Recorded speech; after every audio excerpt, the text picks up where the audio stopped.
शिव जी के द्वादश ज्योतिर्लिंगावतारों का सविस्तार वर्णन।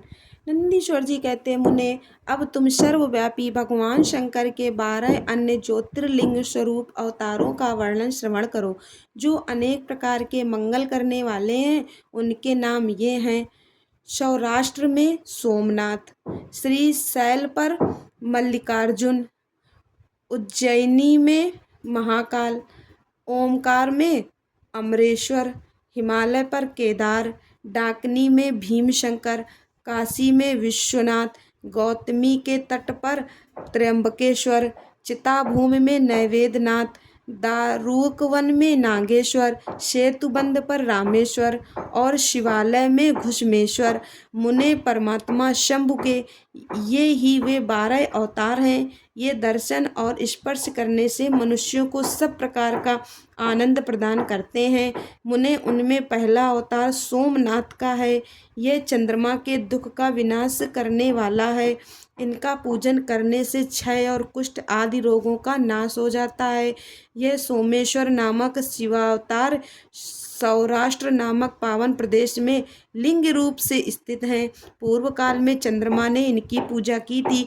वहीं संपूर्ण पापों का विनाश करने वाला एक चंद्रकुंड है, जिसमें स्नान करने से बुद्धिमान मनुष्य संपूर्ण रोगों से मुक्त हो जाता है। परमात्मा शिव के सोमेश्वर नामक महालिंग का दर्शन करने से मनुष्य पाप से छूट जाता है और उसे भोग और मोक्ष सुलभ हो जाते हैं। तात शंकर जी का मल्लिकार्जुन नामक दूसरा अवतार श्रीशैलपुर हुआ। वह भक्तों को अभीष्ट फल प्रदान करने वाला है। मुने भगवान शिव परम प्रसन्नता पूर्वक अपने निवास भूत कैलाश गिरि से लिंग रूप में श्रीशैल पर पधारे हैं।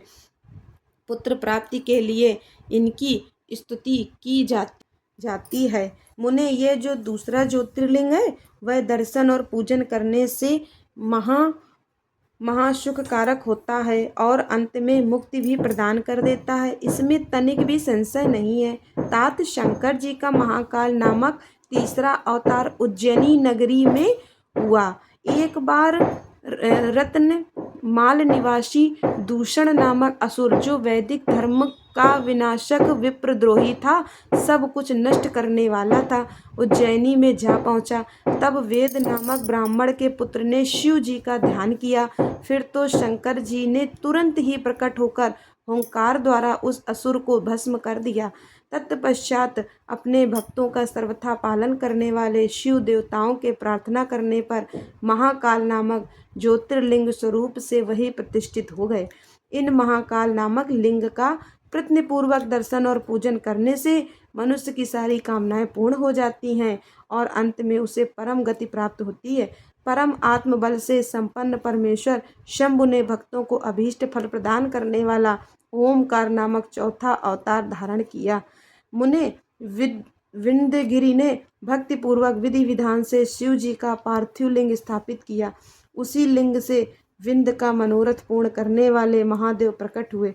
तब देवताओं के प्रार्थना करने पर भुक्ति मुक्ति के प्रदाता भक्त वत्सल लिंग रूपी शंकर वहाँ 2 रूपों में विभक्त हो गए।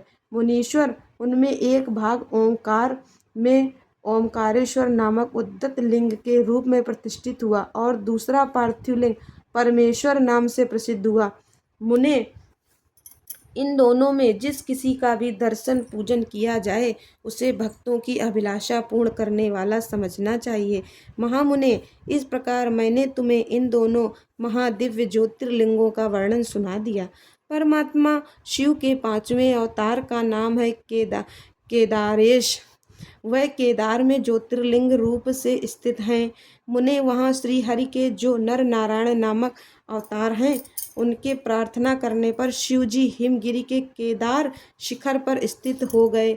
वे दोनों उस केदारेश्वर लिंग की नित्य पूजा करते हैं। वहाँ शंभु दर्शन और पूजन करने वाले भक्तों को अभीष्ट प्रदान करते हैं। तात सर्वेश्वर होते हुए भी शिव इस खंड के विशेष रूप से स्वामी हैं। शिव जी का यह अवतार संपूर्ण अभीष्टों को प्रदान करने वाला है। महाप्रभु शंभु के 6ठे अवतार का नाम भीमशंकर है। इस अवतार में उन्होंने बड़ी बड़ी लीलाएं की हैं और भीमासुर का विनाश किया है। काम रूप देश के अधिपति राजा सुदक्षिण शिव जी के भक्त थे। भीमासुर उन्हें पीड़ित कर रहा था। तब शंकर जी ने अपने भक्तों को दुख देने वाले उस अद्भुत असुर का वध करके उनकी रक्षा की। फिर राजा सुदक्षिणा के प्रार्थना करने पर स्वयं शंकर जी डाकनी में भीम शंकर नामक ज्योतिर्लिंग स्वरूप से स्थित हो गए। मुने, जो समस्त ब्रह्मांड स्वरूप तथा भोग मोक्ष का प्रदाता है, वह विश्वेश्वर नामक 7वां अवतार काशी में हुआ। मुक्तिदाता सिद्ध स्वरूप स्वयं भगवान शंकर अपनी पूरी काशी में ज्योतिर्लिंग रूप में स्थित हैं।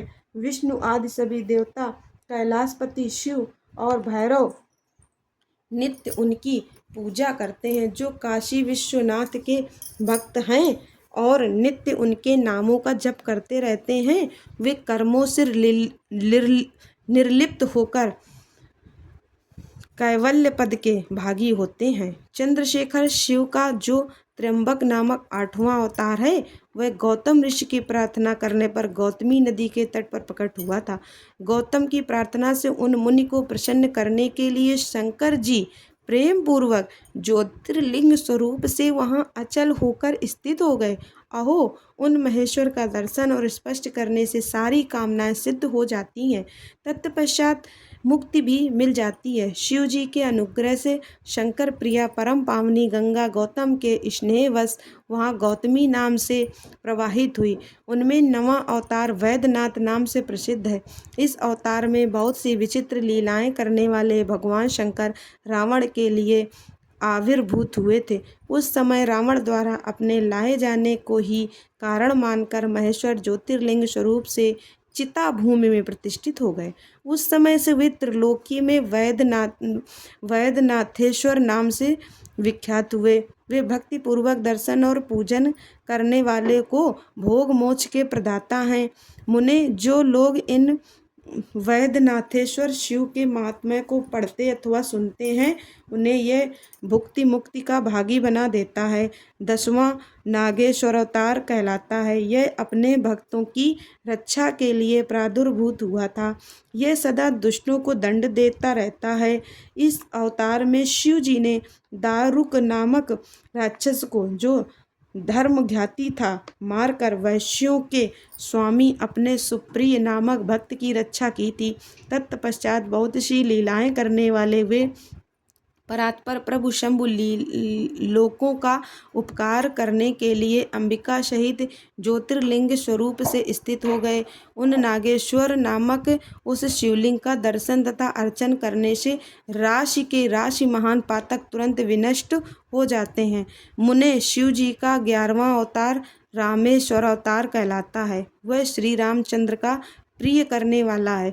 उसे श्री राम ने ही स्थापित किया था। जिन भक्तवत्सल शंकर ने परम प्रसन्न होकर श्री राम को प्रेम पूर्वक विजय का वरदान दिया, वे ही लिंग रूप में आविर्भूत हुए। मुने, तब श्री राम के अत्यंत प्रार्थना करने पर वे सुते बंद पर ज्योतिर्लिंग रूप से स्थित हो गए।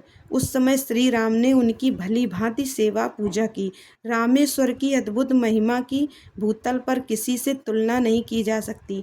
यह सर्वदा भुक्ति मुक्ति की प्रदायिनी तथा भक्तों की कामना पूर्ण करने वाली है।